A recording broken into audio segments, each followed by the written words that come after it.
The Atteridgeville Heritage and History Foundation was formed on 26 May 2015 as part of the celebrations of the 75th anniversary of Atteridgeville in order to record and preserve the rich history, culture and heritage of our people through the writing of books, publications, documents, dialogues, memorial lectures and arts and cultural events. AHHF would like to present to you Dr. W. F. Nkomo Memorial Lecture. Who is Dr. W. F. Nkomo? William Frederick Nkomo was born in the rural village of Makapanstad, north of Pretoria in 1915, the fifth child in a family of 11. He was the son of a Methodist minister, Abraham Nkomo. After matriculating at the Healdtown Institute near Fort Beaufort in the Eastern Cape in 1937, he studied for a BSc degree at the South African Native College, Fort Hare. He also obtained his BA degree from the University of South Africa, UNISA, followed by a degree in medicine at the University of the Witwatersrand, where he was the first African to be elected to the Students' Representative Council. Despite years of brilliant study, he was turned down at all the hospitals where he applied for work. Bitterly frustrated, he joined the African National Congress, ANC, and aggressively campaigned for black people's rights. In 1944, Nkomo was one of the founders of the African National Congress Youth League. He became its first president. I did not at that time, he wrote, struggle for a united Africa in which all races could live together happily, but I visualized an Africa in which only the African got the right to rule. I felt we had to organize the African masses to rise against their foreign oppressors to the extent of driving them into the seas. To me the slogan, African for the Africans, meant black domination for Africa. At about this point, 4 Afrikaner students visited him from the all-white University of Pretoria. To his utter surprise, they apologized for their former arrogance towards black people, explaining that they believed this attitude resulted in discrimination and violence between races. These statements intrigued Nkomo and he accepted an invitation to a moral rearmament conference in Lusaka, Northern Rhodesia, Zambia, to discover what could induce rabid Afrikaner nationalists to change their attitudes so drastically. The conference was a turning point in Nkomo's life. He said, "There I saw white men change and black men change. I too decided to change." Opposition came his way from both black and white South Africans who regarded him with deep suspicion and mistrust. His home was set alight. Yet, he never again took up violence and came to be trusted by people of all races. In 1961 he was one of 3 Africans chosen to meet the late Dag Hammarskjöld, then Secretary General of the United Nations. He was the first African to be elected president of the South African Institute of Race Relations. He was the first African in the country to form, with his son, Abraham, a father-son medical partnership. Until his death, Nkomo served as the trustee of the Bantu Welfare Trust, which aimed to improve the lot of urban Africans and promote cooperation between black and white South Africans. The people of Atteridgeville, where he lived, honored him by celebrating a William Nkomo Day and naming a school after him. He always had his facts straight and he never pulled any punches, said a friend. A grateful patient of his said, "He was the only doctor I knew who never sent an account." Not very long before his death he was hit without reason by a white traffic policeman, which resulted in blindness in one eye. In court the case was discharged. Nkomo was overwhelmed by bitterness. "I thought that maybe we had turned to God for solutions often enough," he recalled. "Maybe we should take this to blood. But then God said to me very clearly, 'Don't hold a people responsible for the action of one individual.' That gave me the strength and will to overcome my bitterness and go on. I am no less a revolutionary because I listened to God, but I have renounced the path of violence, of hatred. I hate passionately the things that divide men and I'm fighting with greater passion for things that will unite us above every affiliation, above race, above color," Nkomo said, speaking at an international conference at the MRA Center in Switzerland. "I'm fighting for a hate-free, fear-free, greed-free continent peopled by free men and women," he said. In Pretoria, on March 26, Nkomo died of cardiac arrest. 10,000 people attended his funeral. He was buried next to his wife, Susan, at the Rebecca Street Cemetery in Pretoria West. They had 5 children. William Nkomo fought all his life against racial discrimination. Thank you.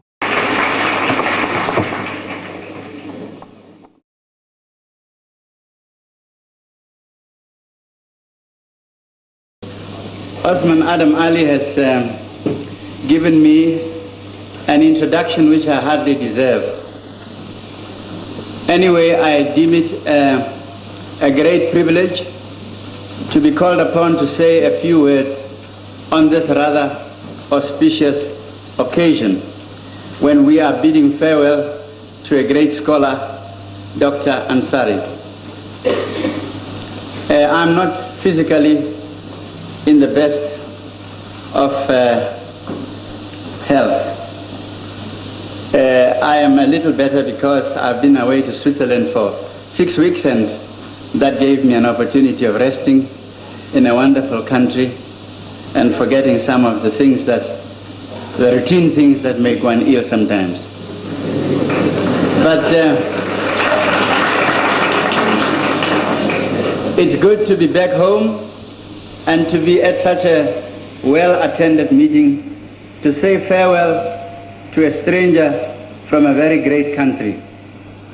It has been my privilege to be in Pakistan as also in India, Ceylon and other countries, and I was very highly impressed by what I saw both in East and West Pakistan. And I realized that there people were beginning to grapple with great problems of life, and they were doing something positive in order to win in the battle to conquer their own environment. Because I believe man's destiny in the world is to be able to conquer his environment, physically, spiritually, politically, economically, and in every conceivable way. And when one gets to a country where people are doing that and doing it successfully, then one is happy to feel that there are people in God's world who are still able to do the highest things in order to make man live his highest on earth. I believe our destiny in the world is to live to be great and to make others great. They sometimes say to live and to let live. I've heard Mr. Foster himself say his attitude to life is live and let live. I have sometimes doubted that, and I, as an African who is not enjoying the best in the land of my birth, I sometimes wonder whether he said live and let live in parentheses.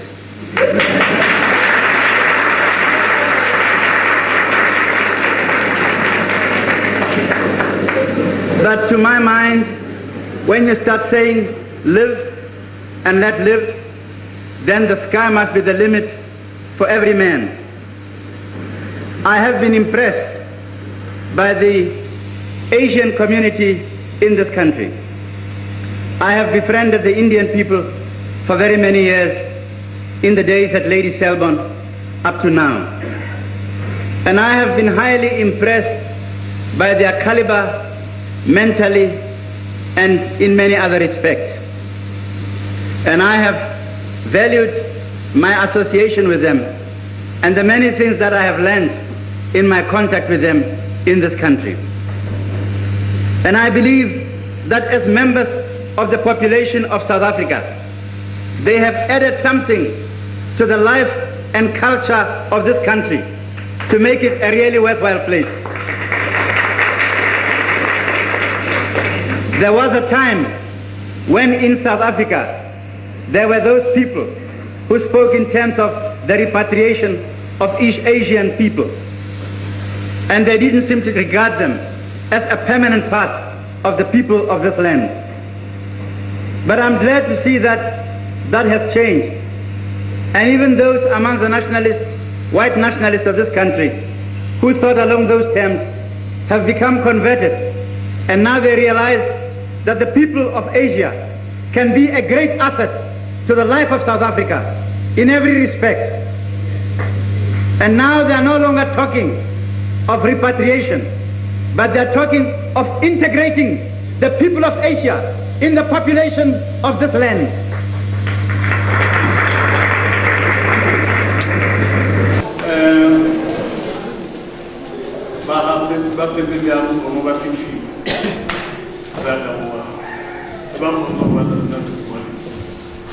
We are going to start with our program. We don't talk about Hofmeyr High Methodist. That they feel Moshuke or Arulele Katape. I recommend this as a famous square. Thank you.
Glory be to the Father, and to the Son, and to the Holy Ghost, as it was in the beginning, is now, and ever shall be, world without end. Amen. Our Father, who art in heaven,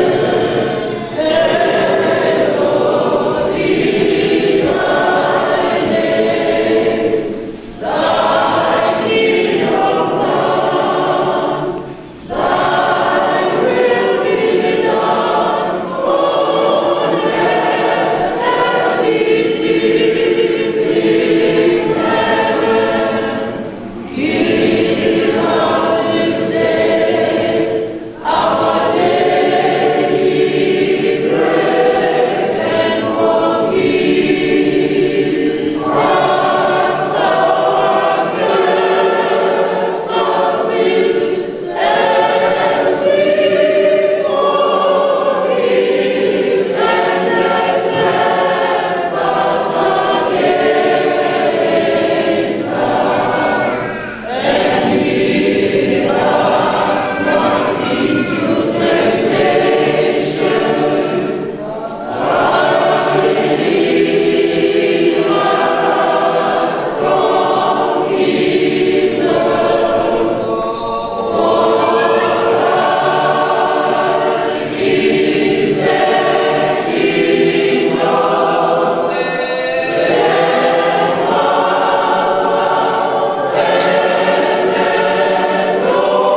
malam tinggi eliminasi kibara cemana kita sponsor yang itu ini mana kumpian ya.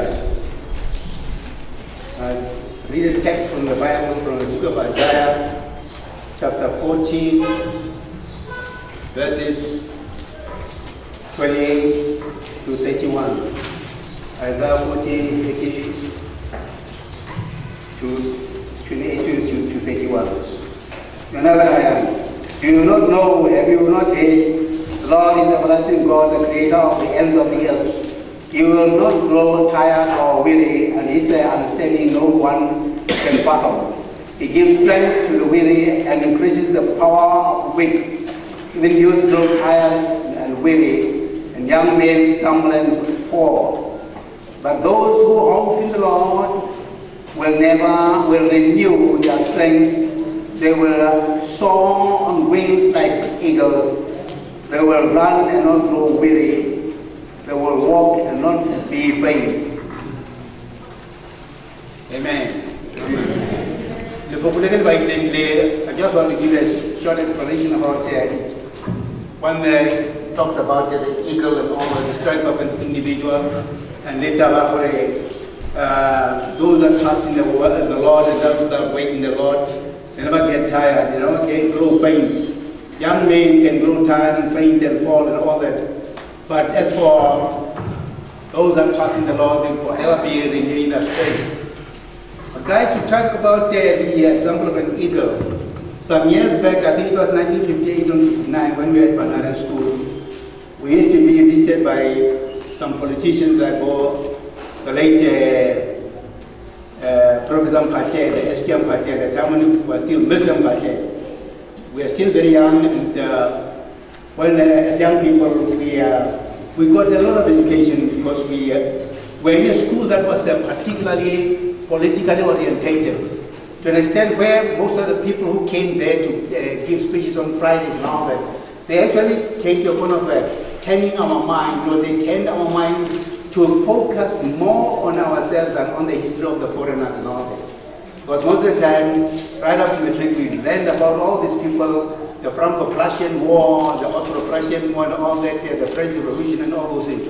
But now we never came to a point of being taught about ourselves, our origins and all that. Only those people who did anthropology can actually claim to be knowing something about ourselves, but we don't know about ourselves most of the time. Now, when they say, I would like to give you an example about an eagle.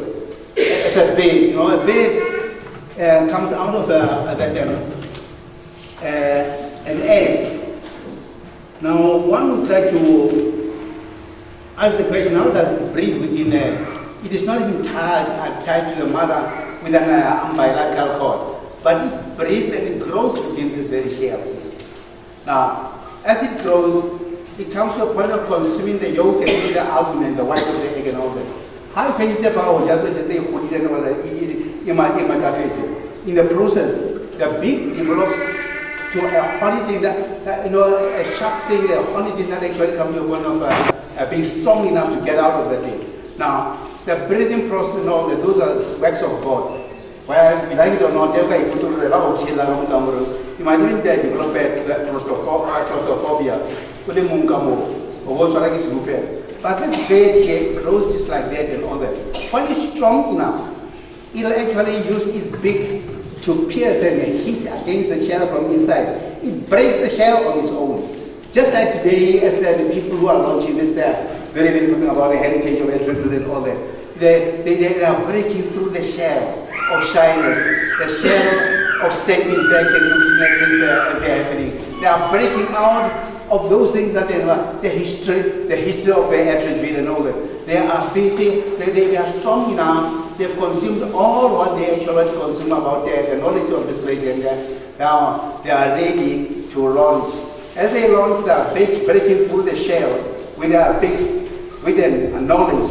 Their knowledge that they have gathered and amassed is like a strong beak of a bird as it pierces through out that shell and all that. Dr. Agri of Africa once said that a farmer picked up a chick that was actually struggling and all that. It had fell out of his nest. Now, He took the chick home and then put it among his chickens and all that. That very chick grew and grew. But there was something funny about that chick. For most of the time, he wanted to fly it with higher number. After the money, he did the whole thing. And from that day, it actually was growing faster and bigger than his chicks and all that. It actually became troublesome because he wanted to eat the small chicks and all that. So when he saw the whole thing, he had to release it. So as he stood there, watching it and all that, he saw the beak was growing bigger and the claws longer and strong and all that, but this is not the ordinary bird yet. And it was discovered an eagle. So Dr. Africa said, the man took care of the bird, based into the east and all that, said, man, you are not a chicken, but an eagle. Your home is in heaven. Stretch forth the wings by the power of God and fly. Do not be satisfied with chicken feed. You people who are launching today here, don't be satisfied with an hour of today. You have got to make the point that you must stretch forth the wings, stretch forth your knowledge, not only of Atteridgeville, but encompass the entire Pretoria to the point that those that come after you will be in a position to learn better and know better that at the same time, we did not come here willingly and on our own. I was born in Marabastad, number 21 2nd Avenue, just next to a place called Montagna. When we were brought here in 1954, we were brought in trucks sa Milora. We were brought here in trucks sa Milora because as a black people by foreigners. And Healdtown, we are the first people to occupy these 4-room houses. They were image box. We were trying very much outside to remove that thing. But I was far up between the toilet and the house here because in the Haka, Baba would move what I was going you got to take Mufaho at trailer. Because you come back tired and hungry. So they made the point that these maps come so very much uncomfortable that we may not even be in a position to fly. But because of the providence of God, people managed to break through that very shell of oppression to make the point that they must be here today. I'm happy to know that there are those young people who I saw somewhere, some years back in Modabi, and in Vista, where they came I visited them and I saw them. Today, they are doing a very good job and about launch at the whole thing. So I'm wishing you very great change, gentlemen, that you must pierce through this very shell of oppression and make the point that let the people know better about us. Thank you very much, Mr. Chair.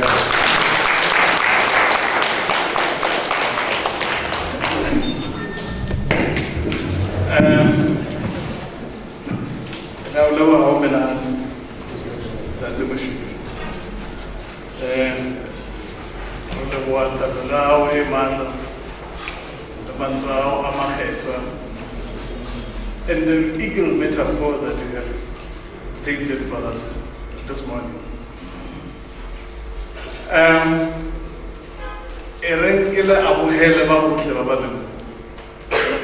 Distinguished guests in all the eminence, ladies and gentlemen, so we need to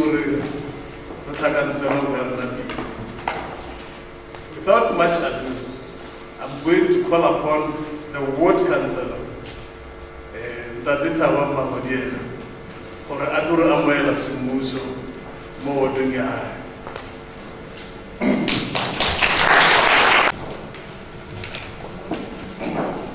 We tell you ba kereke e kgolo ya Methodist mo South Africa re leboga mabu le tulo e re neileng yona gompieno. We tell you ba History and Foundation ya rena ya Atteridgeville led by Comrade Rix Mabitsi and his team. We tell you ba African National Congress within Ward 51 Masateche branch led by Ernest Lekotwane and his team. We're telling by African National Congress within Atteridgeville and its surroundings. We're telling by the Kereke ka Fapafapana. distinguished guests, fellow comrades and friends,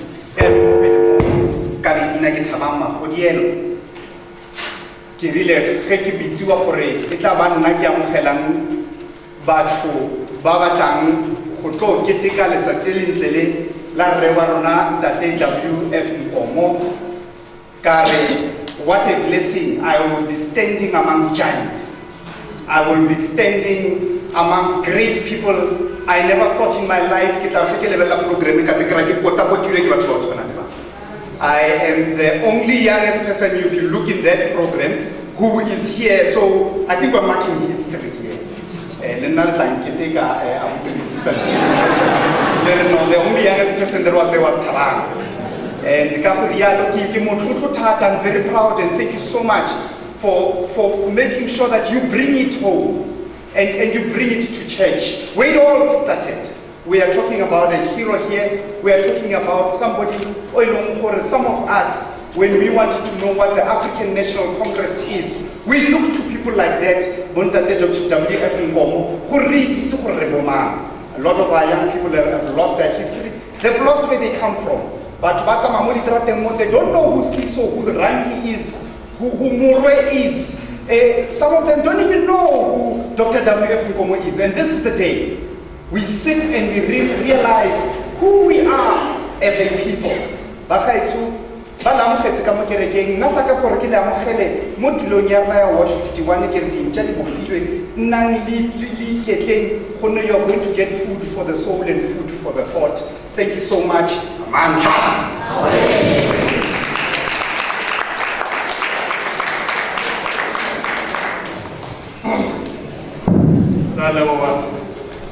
For your kind words of welcome.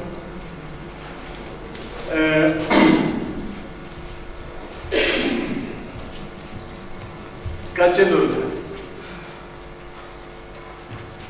relauncha sembuso Atteridgeville Heritage and History Foundation. But before it's an overhaul, I think we need to pause for a moment and think for and now we regulating 58 days ago right here in this country. I'm talking about the Sharpeville massacre. It was on this day that 69 Africans were mowed down just like that. Several hundreds were injured, all because of protest against the pass laws. Imagine 69 people killed just like that. But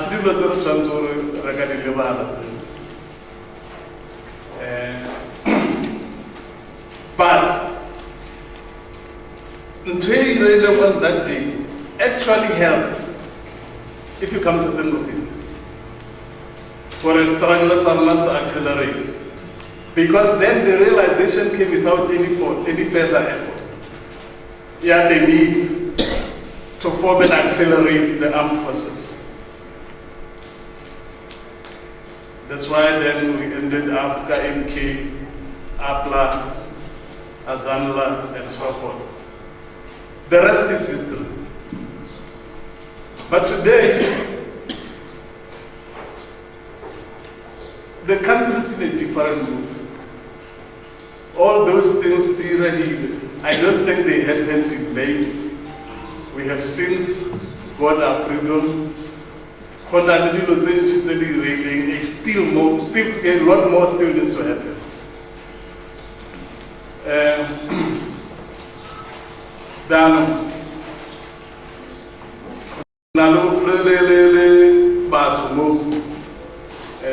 Who were involved, who MK, who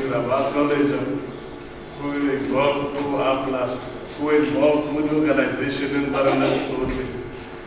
And I want to know Baruti, Baba Nkomo, even the Elohor, Baruti.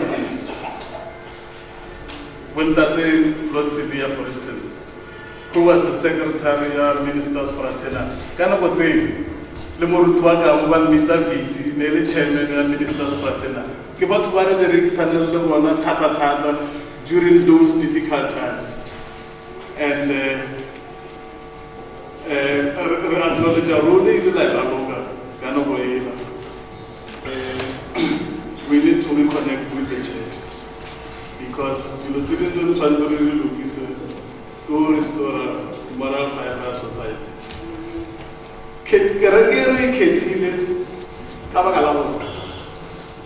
The late Dougall Hall, the people's doctor, he was a devout member of this church, and to this day, with family Hare, he remain staunch members of this church. So that is why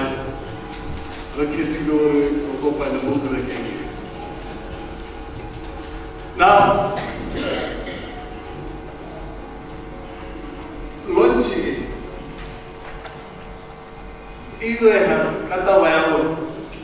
we identified a gap behind. Come to should be around there.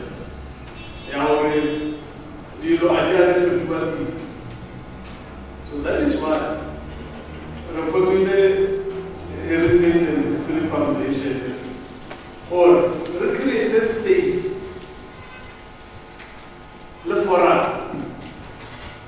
for various relevant stakeholders can come together. Relevant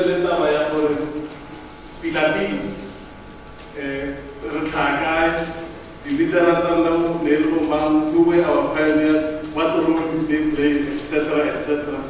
And I really show for the trail ever and either record correct. So it was important that we create a platform so that we can inculcate within our broad society that sense ya history lo honor ya hore appreciate but baba thusitseng ka tswelo pele le advancement ya township ya rena. Now, in 2015, it was the 75th anniversary, that day, I think. Now, as part of the celebrations of the 75th anniversary of Atteridgeville, and together with other role players, the foundation, Salea manager, who erected a memorial wall for Atteridgeville Community Hall. Hoya Molo Mola Kamo Eastern side for Lavanale Police Station, there's a statue and adjacent to it, there's a wall. Wall inscribed on that memorial wall. Kimaina Avatu, who were leaders, Atteridgeville in various fields. So inscribed we hope for with a march of time to inscribe Maina among her. But we have also identified Tawa Ewan, Eogaring, Ayosaripida. The quality, that memorial hall.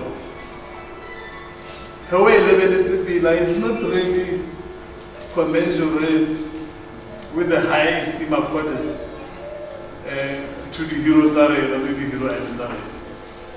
We certainly need to upgrade that memorial wall. We hope to engage the mayor, who in one meeting last year expressed his intention to help and obviously we'll be approaching other potential sponsors as well. So again, those of you watching by it's a noble idea by all accounts. But like I say, we're trying to relate this to the standard desirable. Again,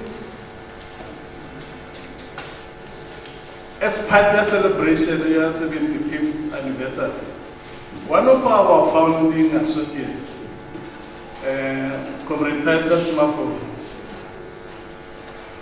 Salam ala buka by the 75th anniversary narrative. He is himself a prolific writer of notes. It is a brilliant book, a capture or an Atteridgeville. It will be the name, who were the various players, etc., etc. We urge you, you must find time, because it will give you a broad perspective. Atteridgeville, Itilida, we etc. And how, against difficult odds, but Baborena work together to overcome all those problems occasioned by apartheid oppression. It is a useful foundation from which I think other books Digamwaluba from you. So, because it is held that until the Lions have their own historians, the story of hunting will always glorify the Lions. So, Chantura Ray will be set up. Now, can you get this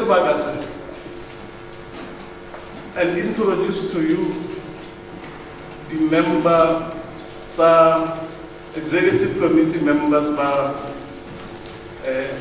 the foundation. Baba Zer Pataban Amanjikore, this function everything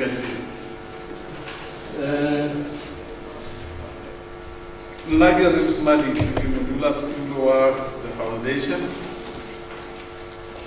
Comrade Jackie Masemola, the secretary. We're going to honor pizza with comrades by level. So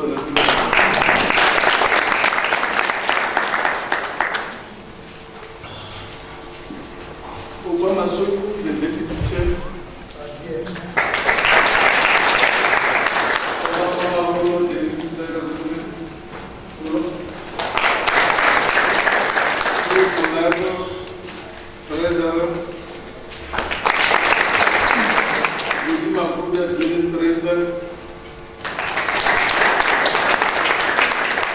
And the following are project coordinators led by Smangelo Makai, Juni Malega, Jonathan Kinana, Juni Mohale, Adrian Blende,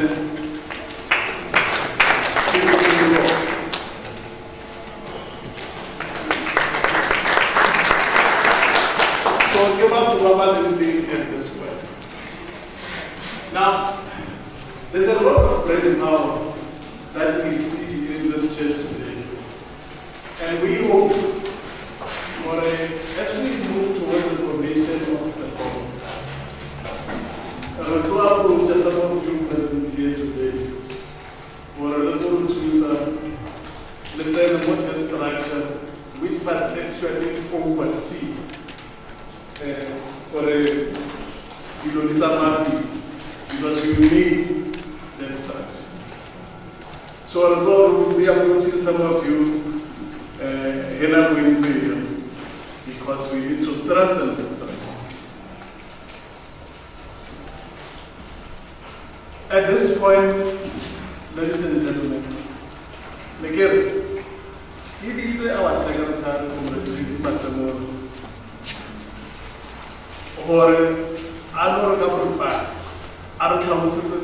organization, aims and objectives, mission and vision, Lord Reamogai, broadly speaking. Comrade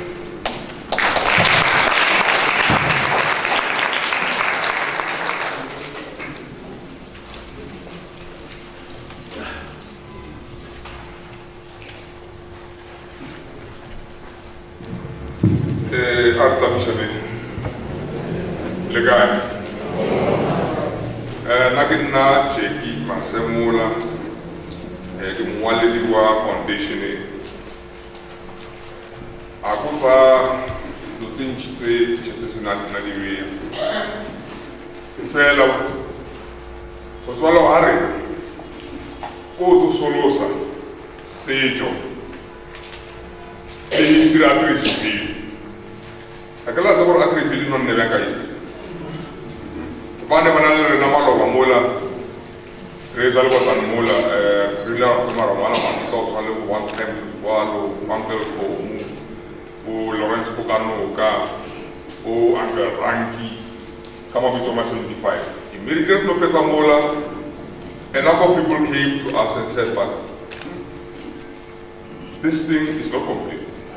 Why the fixtures? And we said that was only the beginning. Each year we'll continue updating and upgrading the hall. And I level that day Zakaria Musek, Franchonjo, and I level Anthony Suze, and I level Chiba. Barclays, Malwanyana, Milo Fancy, River Honor. But we also said, you see, we can't always honor our people when they are dead. There are so many giants in this township. We'll organize an event. Probably we'll cut them home. We'll cut them Mosaic. Whenever I have a ball, my teacher, one music, welcome to be dealing Kaburudi, Roa Vise, Reva Honor, Remato, the festivity, Le Medel or Manoisi, Reale Boha, Kamputer Mazapa, our UNISA, my Atteridgeville. Now, what is very important is that we've set ourselves some milestones. Yamatomo was this launch. And we said on a quarterly basis we need to have a number of minimum lectures. And I live now with Makar. Ogabusa, Malima Atteridgeville, they do not understand. I had some colleagues, they were all the teacher of Dr. Dougall Nkomo. They didn't even understand who's particular Nkomo. We had some visitors, people thought Novatera a project by take out of Nkomo, but they didn't even know where to take efforts to explain to them who this giant is. Now today, for example, particularly the memorial lecture, so that whenever by the over like Patumbe, Simon Brandas, again, by the Arbeit Bade. So I roheta kani politiki, roheta ka ike sabatu seba dilim umuzorno Atteridgeville so. The other important thing this year, 22nd August, Hofmeyr will be turning 80. Will be turning 80. And also this year, Dr. Nkomo Secondary School will be turning 50. So it's critically and crucially important for the aspire bar Atteridgeville. Let's ensure, because if you understand the history of Hofmeyr, sometimes things get like so I couldn't understand why we say school Dr. Nkomo, Dr. Nkomo was the founder of Hofmeyr High School. And Hofmeyr, if it Atteridgeville, we told me to Dougall Hall with 15 students. And I went to Hofmeyr as a principal. The principal didn't even understand the history of Hofmeyr. We said, no, we'll take it upon ourselves to document it and then give it to you. You must also give it to your pupils. So, that's what we intend to do. And for us to succeed, obviously, we'll need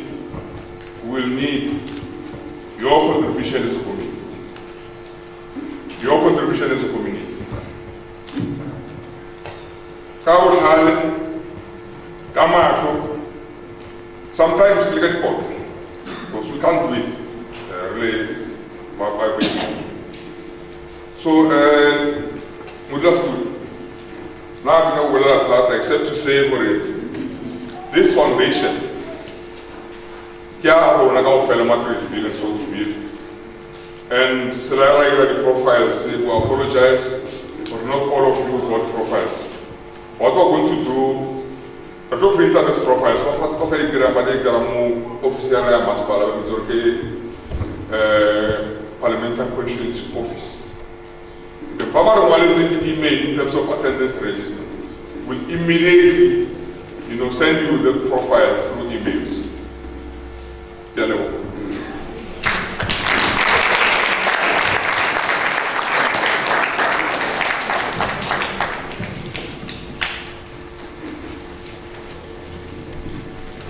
Thank you, Senator Jackie.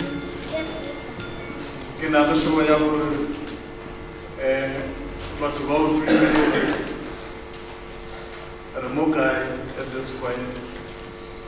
Level guy that to show the tell by our in future. Thank you very much for that. Now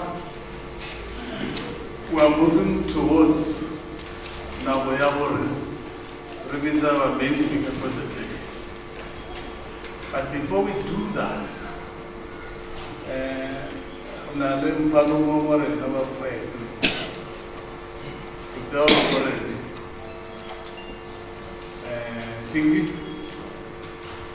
Stingy give.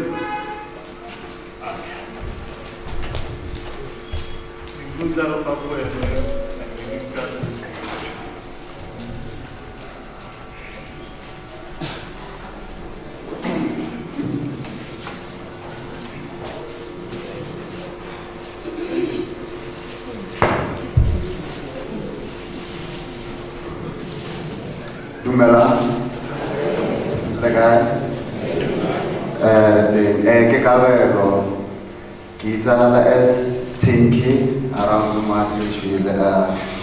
I'm an artist, a lyricist actually in particular.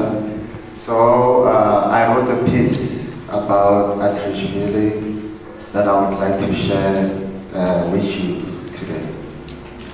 Okay. I love you, Pelindaba, and all the melodies in your early hours. Create a better life for our kids. How do we live in peace if we care?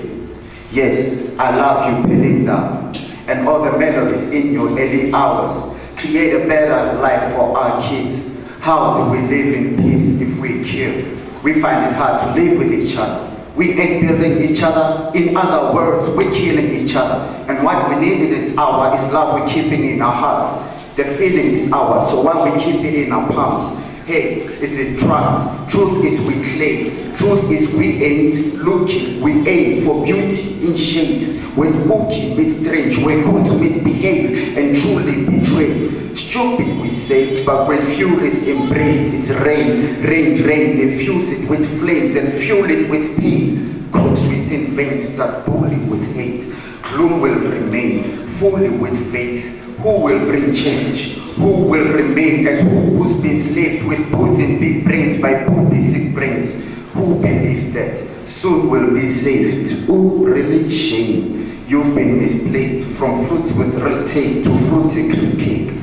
Truth in mistakes, it is all fake. But I love you, Pelita, and all the melodies in your early hours. Create a better life for our kids. How do we live in peace if we kill? Cause I love you, Pelindaba, and all the melodies in your early hours. Create a better life for our kids. How do we live in peace if we kill? See, you, Mrs. Motherland, you, me since I was brand new. If the father's hands lose me inside a mess, you see the government's true. Together, men, to get me under hell's roof, cause the biased men ruled you, so I'ma get used to the drama and news. Cause I understand you, Mrs. Motherland, screw what the other men do. I wanna have you, I wanna bless you with the summer jam move and the summer jam too. But on the other hand, you think my brothers can do with the powder and booze and the younger girls who get the underwear loose. With youth all glued to the streets, I tell you, there's nothing that I can do. But what we can do as youth is build brains that kids can use. Man, why is abuse? And no, are we the fools to say that we are used? Thank you.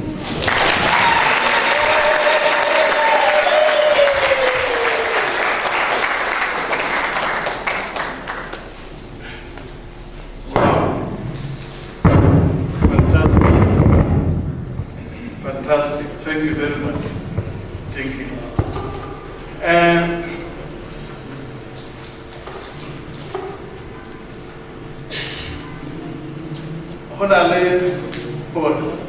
before we start our guest speaker, violinist and then from there right to the main speaker. Already, just stay with us for a moment.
That'll be fun. Very soon.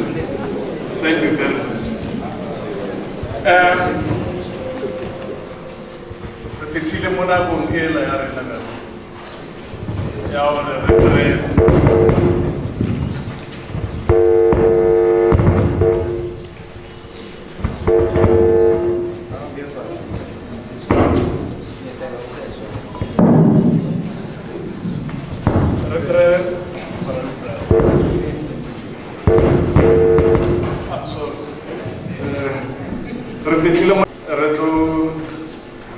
Welcome everyone to our stage. Mr. Johannesburg Memorial Lecture by the late W.F. Nkomo. Now, Brajul needs to introduction clearly because he grew up in Atteridgeville and spent most of his adult life in this township. For all intents and purposes. He's an accomplished professional in the media space. He started many years ago as a journalist and reaching the pinnacle of his career as editor of several well-established publications, including the Rosettenville, the Star, Weekend World, etc. He is currently the public advocate for the Press Council of South Africa and public editor of Abusa Media. He grew up during the life and times of Dr. Nkomo here in Atteridgeville, and Braju is therefore more than qualified to deliver this memorial lecture. Braju, over to you.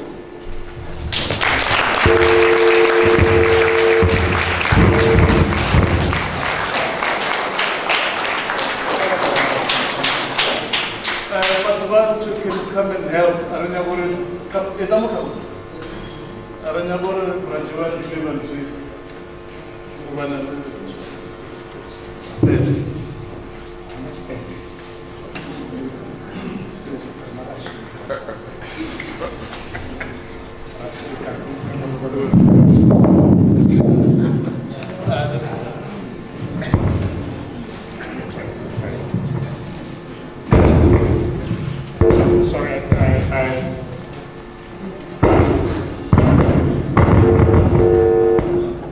Good morning, good afternoon, ladies and gentlemen.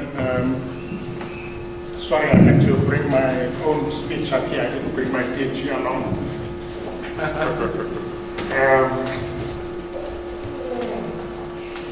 Let me start by acknowledging all the dignitaries present. Then let me acknowledge and observe all protocol. I want to say a special welcome to the Nkomo family,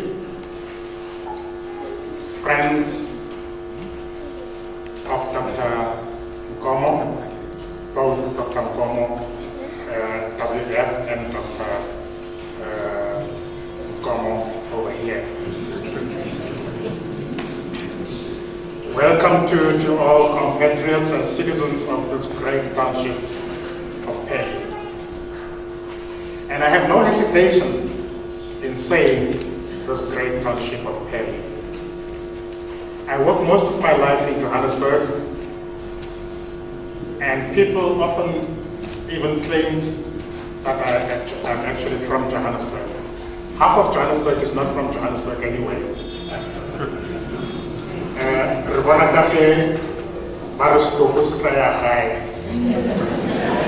That's when we find out where they come from. I've never been shy to say that I'm from Atteridgeville. I grew up in Atteridgeville.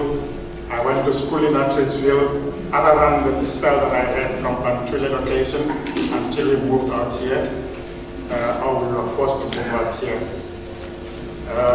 The rest of my life I've been in Atteridgeville, and even though I now live in Centurion, I think you probably always see me around Atteridgeville.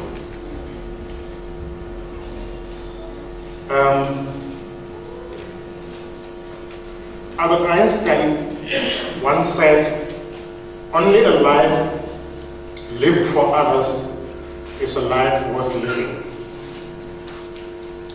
I'll repeat that. Only a life lived for others is a life worth living. It is a principle that we all ought to follow and to live by. There are many who have done so, who are unsung. And I think we all know somebody, an unsung hero or heroine. But Atteridgeville is known to be rich with those kind of people. There are those who gave their lives so that our lives should be better.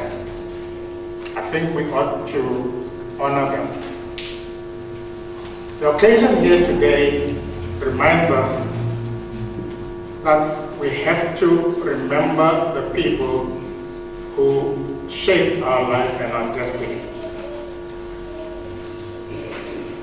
A young boy always said to his mother, "Mommy, Mommy, I love you."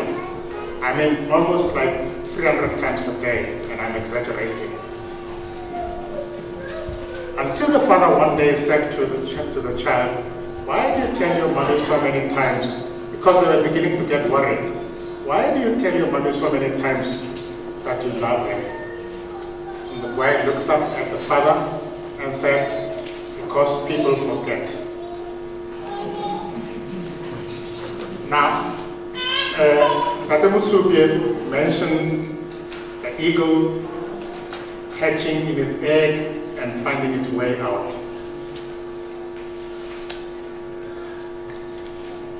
There are many who forget where they've come from. So how can they remember where other people have come from? Let us start by looking at ourselves and to honor ourselves before we can begin to think of honoring others. Ladies and gentlemen, I suspect Reeve stole my speech somewhere. And you listen to what I have written here, at least I've got the evidence that it was prepared. On this day, in 1961, 69 fellow Africans died in a hail of bullets from apartheid guns. I think he said something almost the same.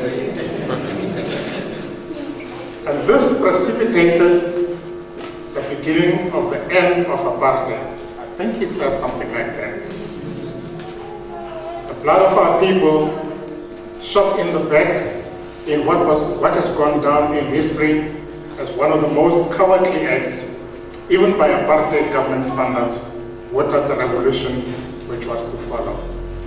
He said it in different ways. First, the country slid into isolation and the larger mentality that enveloped white South Africans.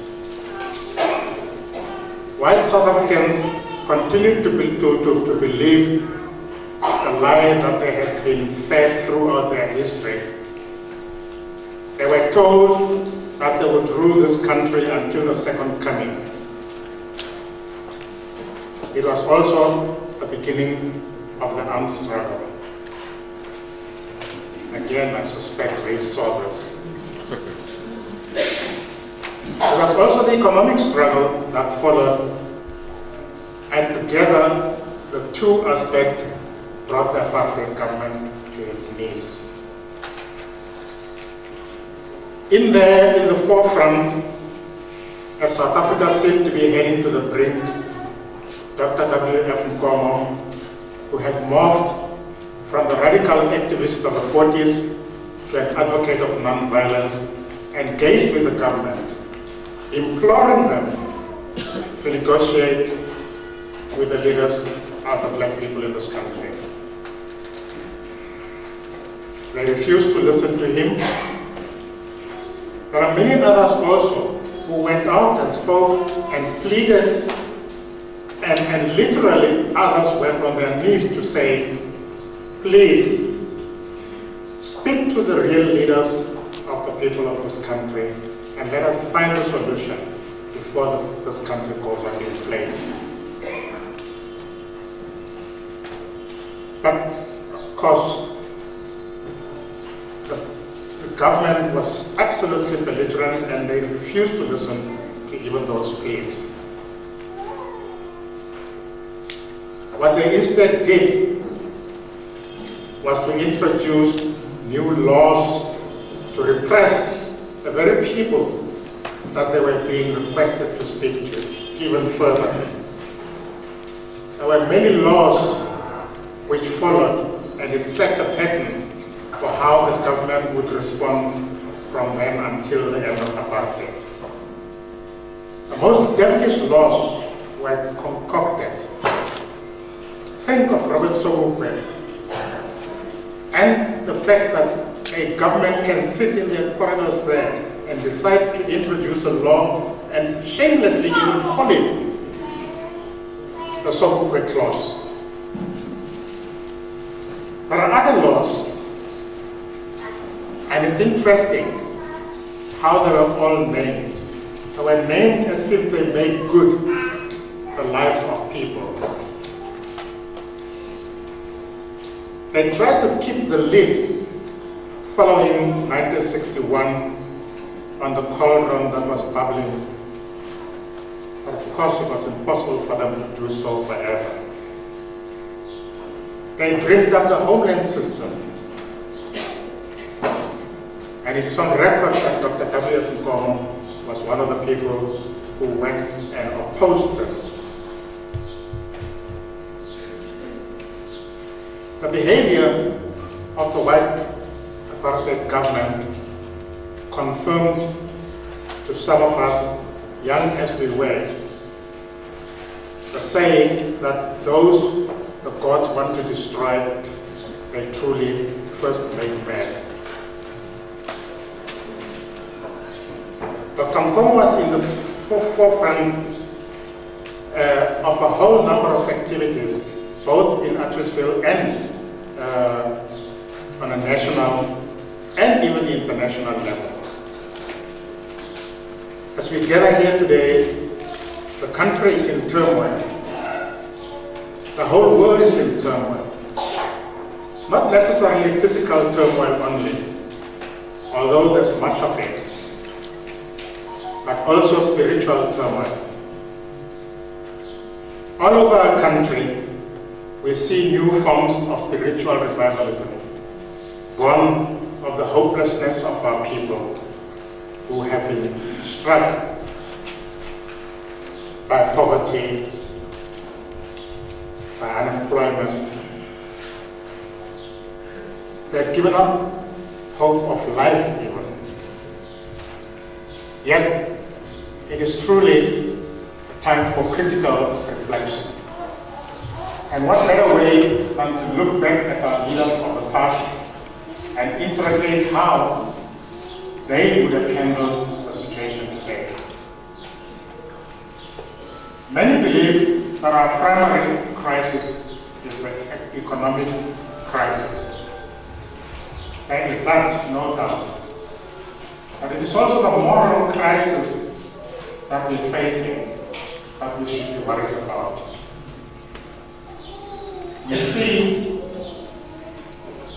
our total lack of morality throughout and in various aspects of our lives. How did we get to where we are? Why did we allow all of this to happen in our name? We need to think back to say, how would people like Dr. Nkomo have responded to the current situation? I know how Dr. Nkomo responded to the situation at the time. He joined the moral rearmament movement.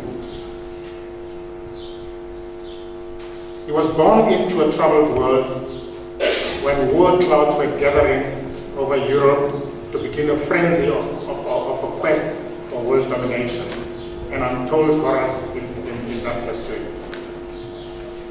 He was born into a sanitized world where, as ma Africa, we tend to say,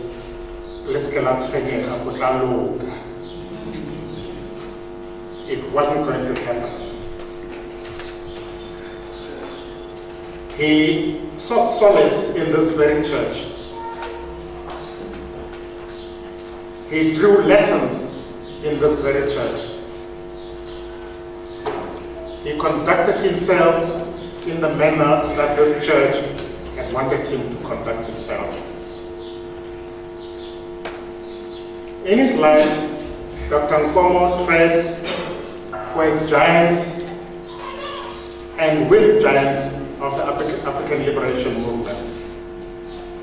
He went to St. Peter's in Rosettenville. No history of our people is told without St. Peter's emerging. Whether you're talking about Mafikeng or Bishop Tutu, you name them, they've all gone through St. Peter's in Rosettenville. He went to Fort Hare. Again, that institution that stood out and beat the odds, beat the system that created it as a black university.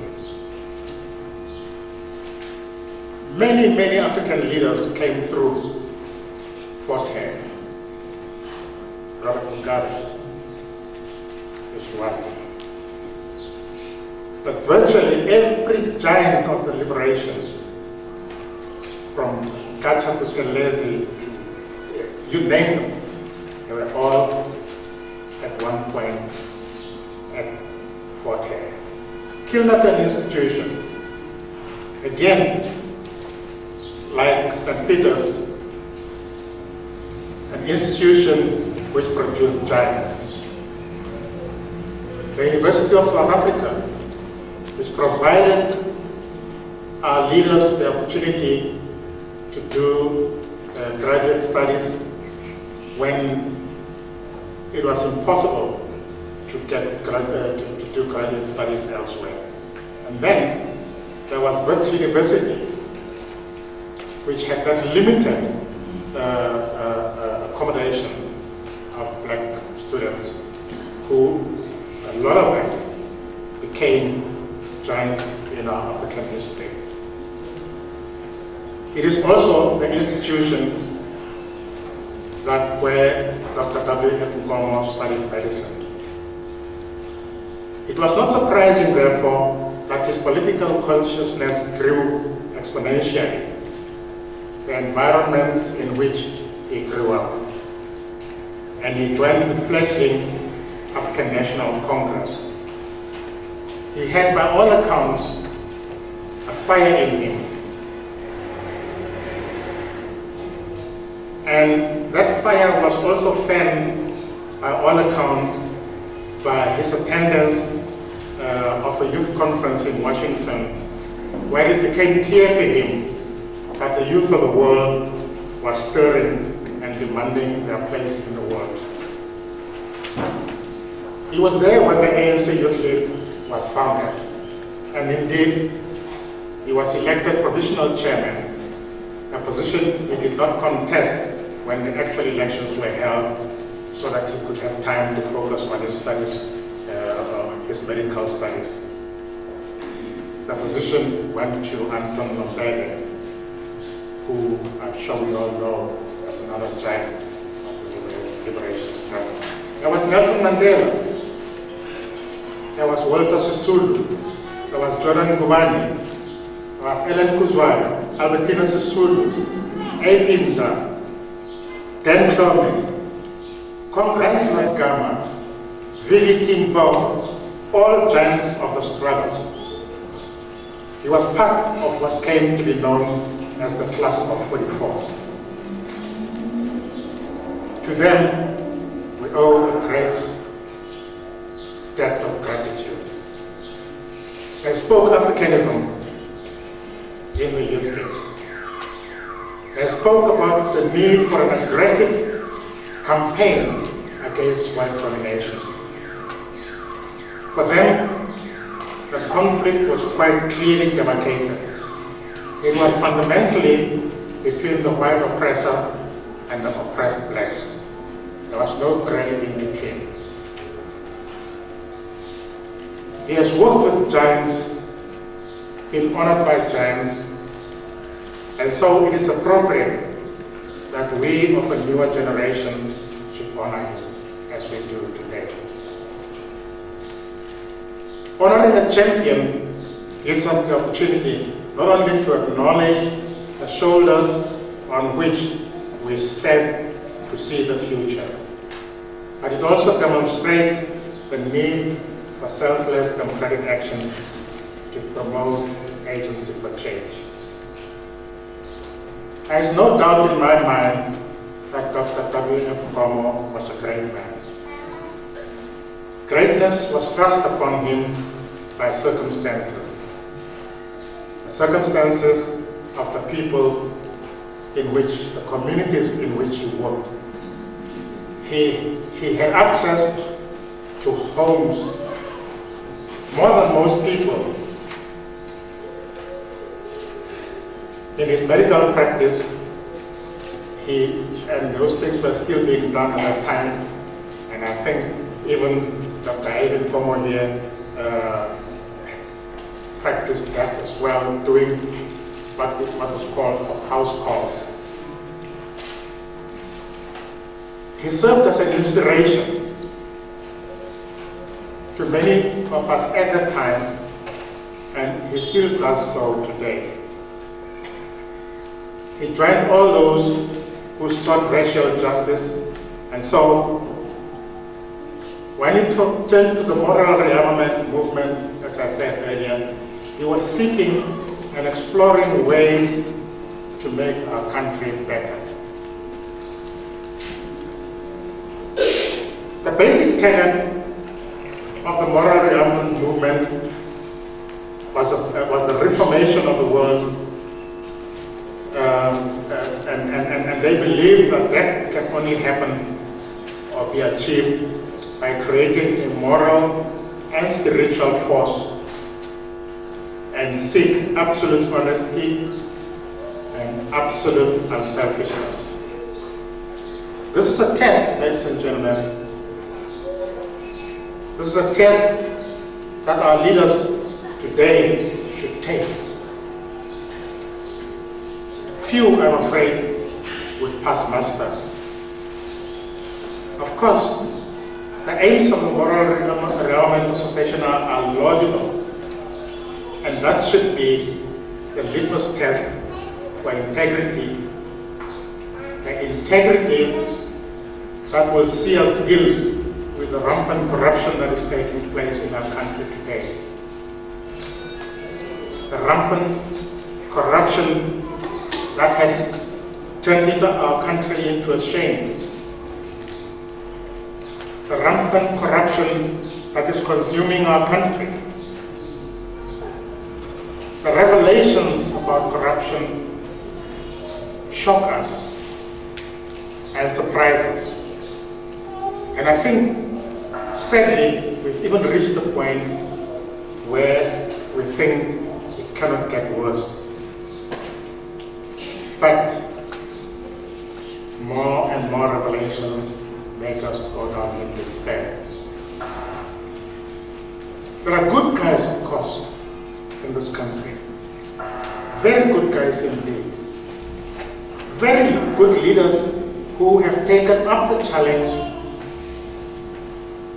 And I think, to borrow from President Cyril Ramaphosa, who stood up and are still standing up today and saying, I'm tired of criticizing, I'm tired of pointing out the corruption that's going on, I'm tired of identifying corrupt leaders.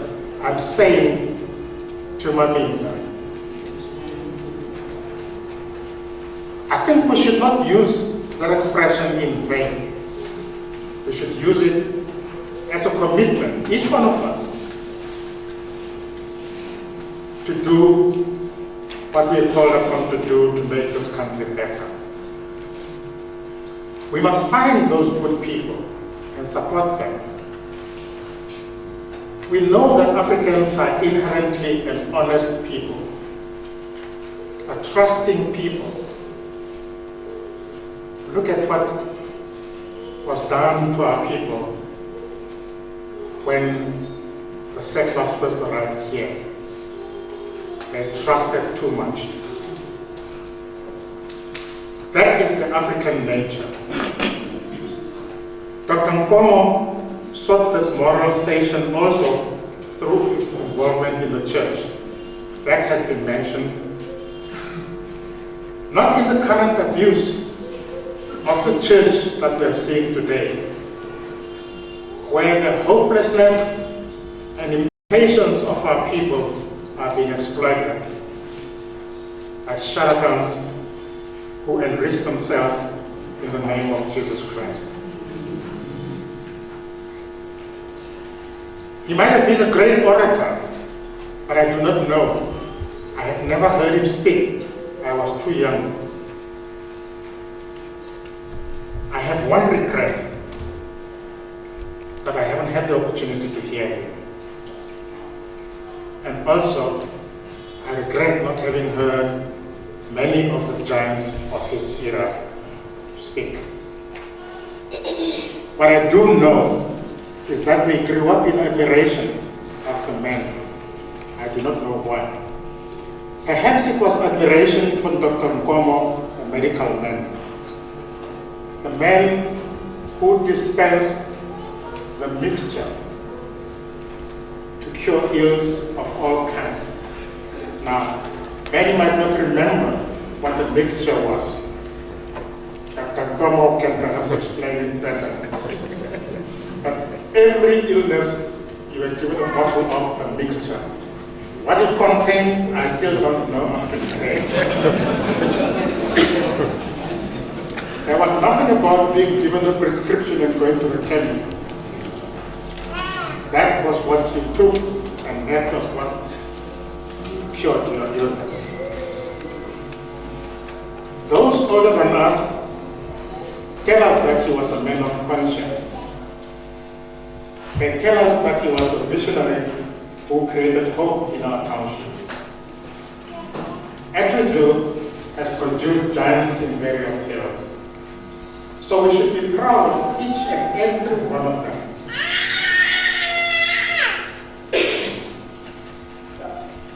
My friend Jackie here said that this shouldn't be about which political organization people belong to. People gave to their struggle in different ways. They contributed, whether you were through the church, through schools, or through political activism. People made their contribution, made their mark to see Atteridgeville.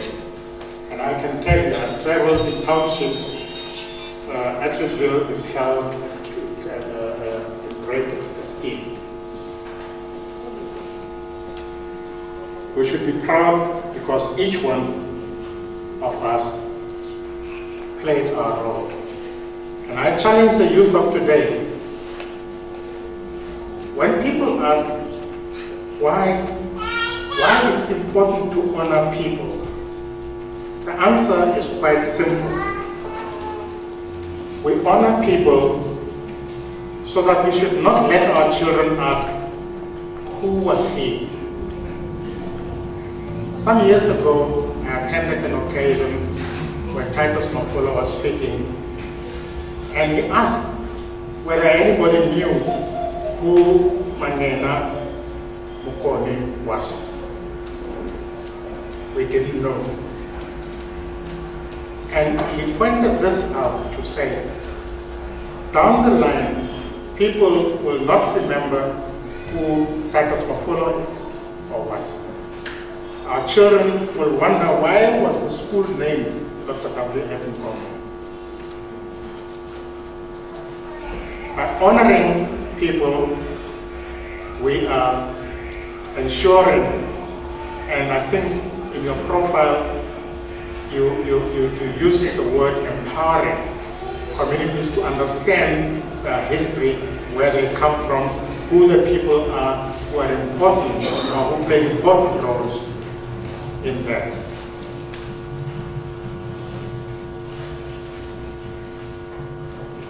Dr. Nkomo did not live to see the end of apartheid.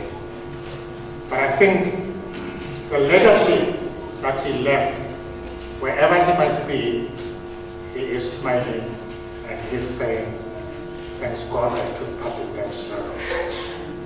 He lived a life for others, and so it must have been a life worth living. There will of course be those who are greater and lesser than him. And this is not about who did better than who. Everyone would have played a role in their own particular way. That is how it should be. And that is how nature orders things, that there are greater and lesser people in our lives. And so we should always identify and honor those who give their lives to doing good for greater society. Thank you all.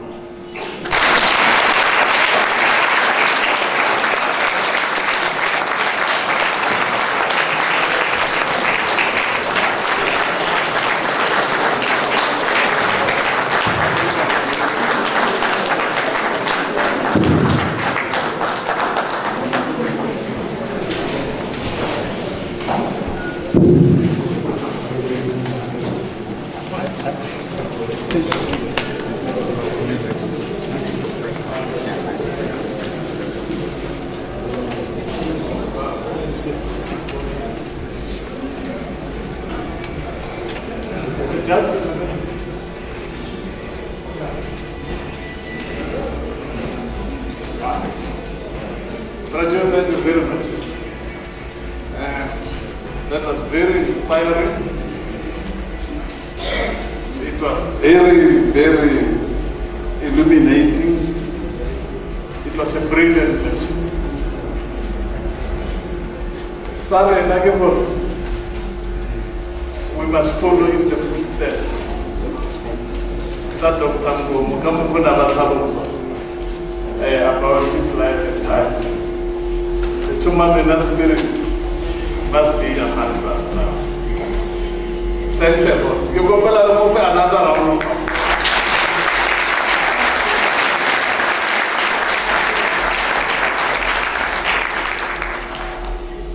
Thank you.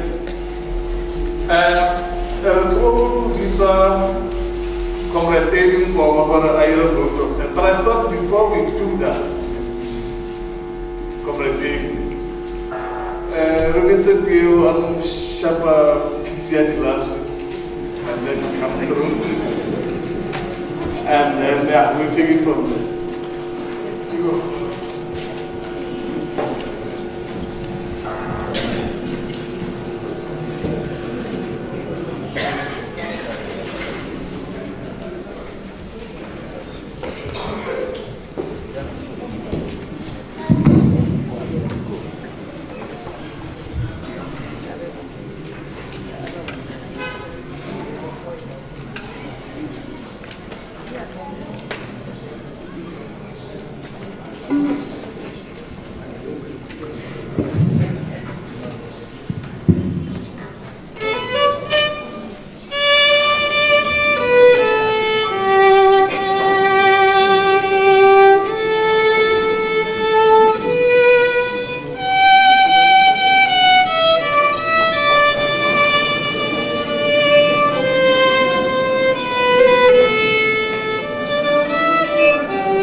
Fela Harona,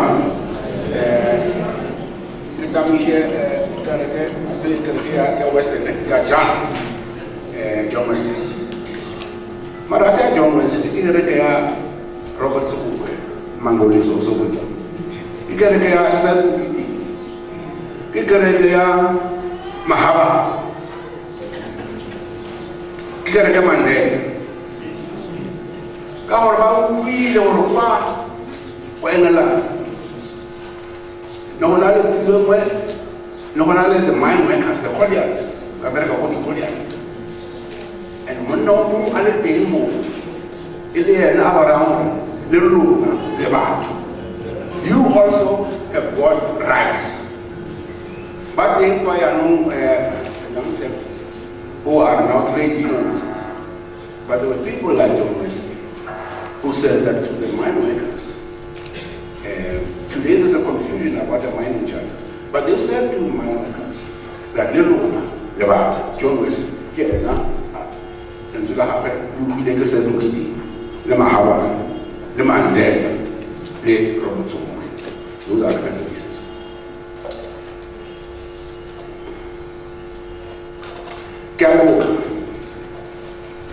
Now, one of the most difficult words, 2 words, thank you. Essays have been written about that, you know that, to say thank you. We have no hesitation, Joe, in thanking. We have no difficulty in thanking. We don't have to write an essay about that, because what we have said speaks for itself. Fortunately, they have recorded this. A young person asked me, are they going to record this event? But now I can see that it is being recorded. It is being recorded, it is very important. I don't do this speech. No, never. When I don't know what it is, I speech will come follow some speech.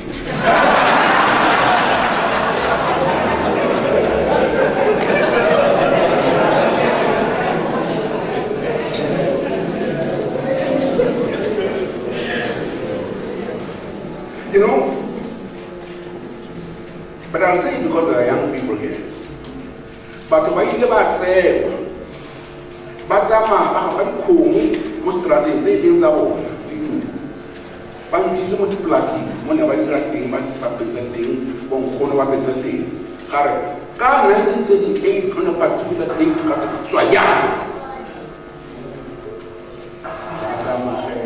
so suddenly they were relentless in their heart, in their head of their heritage, ancestry, and birth. That the same people, but they were about some occasion, our willingly mind, did see the many struggle they were taken there. You see, when you are an artisan, you have got tools. They need to be hammer, they need to be screwdriver, they need to be chisel and so forth. And you group them together. More hammer, more screwdriver and so forth and so forth. So these same people who are saying, "Oh, Baba Zaya, Baba Kenya, what the places they have to do my education." Have you tools around screwdriver? Hammer, Mara Matosa, Madame, those were the tools.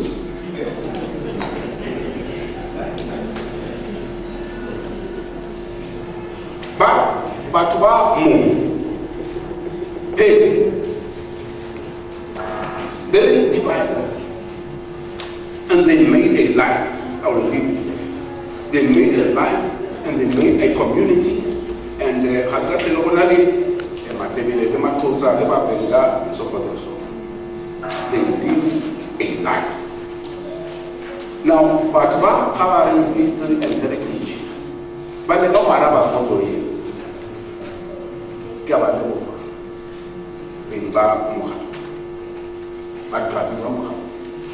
Because they say that must not be lost. Otherwise, we'll go back to being chisels and hammers and do that, we must become a people with a history. Because if you don't acknowledge your history and record it, somebody else will tell you that this is your history, this is your culture. You know, there are people today who are talking about traditional leaders. Now, if you go to many parts of Africa today, you will not find a chief or a king. You'll find a person who is a leader who is elected at that moment because of his talents, his qualities, and so forth. But the British system, it created chiefs. And then by federal captain. But there are people today, some of them who actually go and work in the union buildings, who tell us that that is our tradition. It's a machination of the British. You won't find it where they were German ruling, colonialists, German, French colonialists, and so forth. But there were the British. Then you had captain chiefs. And somebody comes with certain schemes and tells us that this is our tradition. So if we don't record our own history, that's what I'm trying to say, somebody will come and tell us this is your culture. This is your history. And so forth. Or at least this must be stopped. So that nobody will come tomorrow and tell us who we are. Because we can tell ourselves through structure such as this, what our real history is. Don't you love us? Because the baton, you must pass the baton, otherwise you just wipe everyone. You must pass the baton to the race. Piano, by the way, of car, you say, Marabastad, culture. So I want to talk about culture and activity. Back in some Manava. Thank you. And the Hofmeyr High School. I don't know whether anybody who's older than you has ever thanked me, but I'm thinking. On behalf of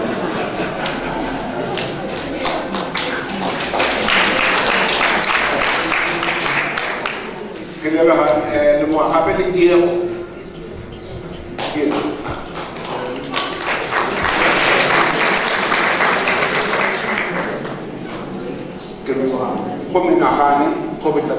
Thank you.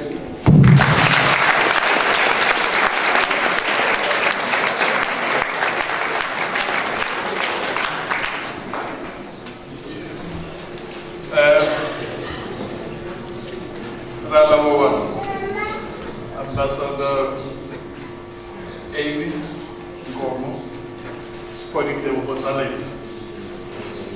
Now, the foundation has decided wherever group are dedicated for the Nkomo family as a token of appreciation for the role they have played in our struggle for liberation.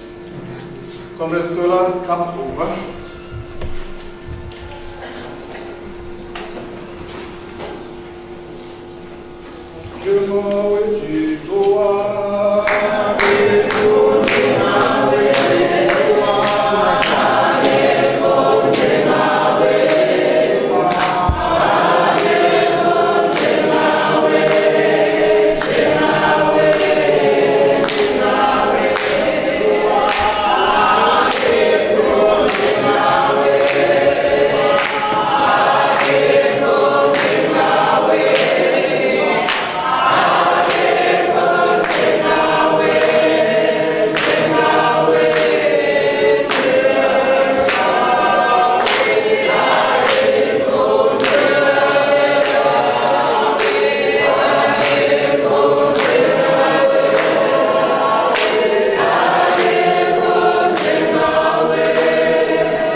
Atteridgeville Heritage and History Foundation. Certificate of Honor presented to Dr. W.F. Nkomo. On behalf of Atteridgeville Heritage and History Foundation, we thank you for your steadfast and self-business commitment towards the well-being and social upliftment of the community of Atteridgeville and Social. Your dedication and timeless efforts have made an impact in the life of many. Because of our extraordinary contribution, we know that you will continue to serve as a valuable member of the community. Given on the 21st of March 2018, signed by the chairperson, Mr. R.M. Maliti, and the secretary, Mr. J. Massimo.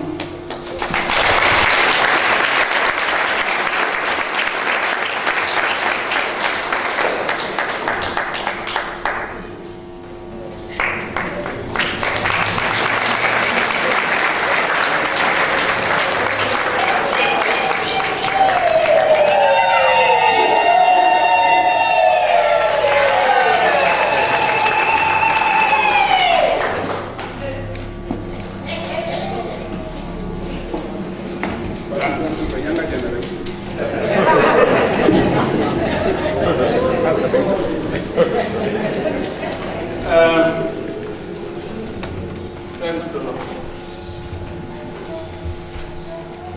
Ladies and gentlemen, distinguished guests, comrades and friends,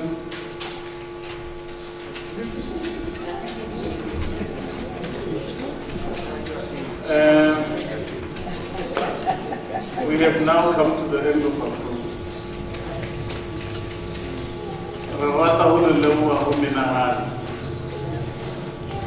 For being with us today, for witnessing this launch, for waking up to listen to the brilliant memorial lecture of Dr. W.F. Nkomo, ably delivered by Brajola Dougall. Thank you once more. As Jackie said earlier, we're going to rely very heavily on your support as we move on. There was an attendance register. Most of you would have filled it in as you came in. We need our contact details so that in future, really inform for a Halang Foundation. So Reveal matter to have amongst us, but of African diaspora. Reveal matter to have amongst us veterans like Buntate Mongau.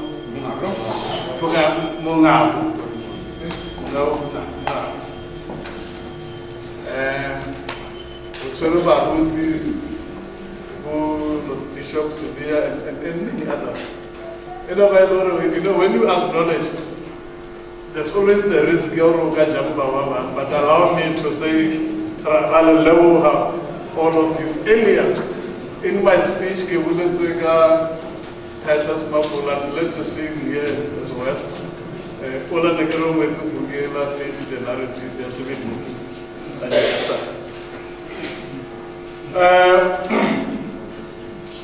I'm advised or only turning it up.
the highest thing for this country, because South Africa will only find her rightful destiny in the world when she treats all the people in this country as the sons and daughters of God.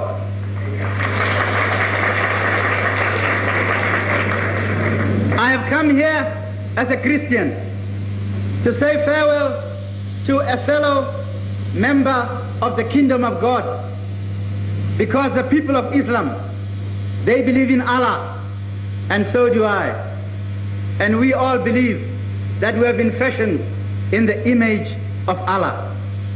And when we look at a man, it doesn't matter what the color of his skin, whether he's white, black, or yellow. When we see him, we see the image of God in that man. We see an honorable soul, a man who deserves the respect of every other human being, a man who is entitled to rights, a man who's got a living and an immortal soul, a man who's entitled to be free.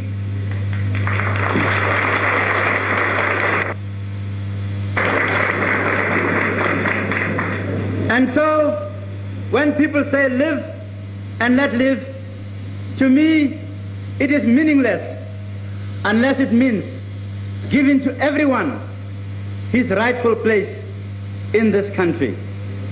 You know, being a black man, I have grown in circumstances where it was easy for me to inherit a kind of slave mentality.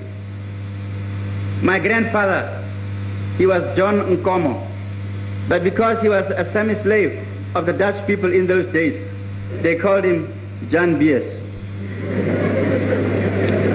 And he began to stray away from his culture and from his people. And you sometimes meet many Africans in this country who talk of themselves as Oorlam's Africans, who have been, in a way, detribalized. They are a generation that have come from the slave group amongst our people. And they think, because of their association with the Afrikaners in the earlier history of this country, that entitles them to a measure of superiority to other black men. And sometimes they also call some of us kafir.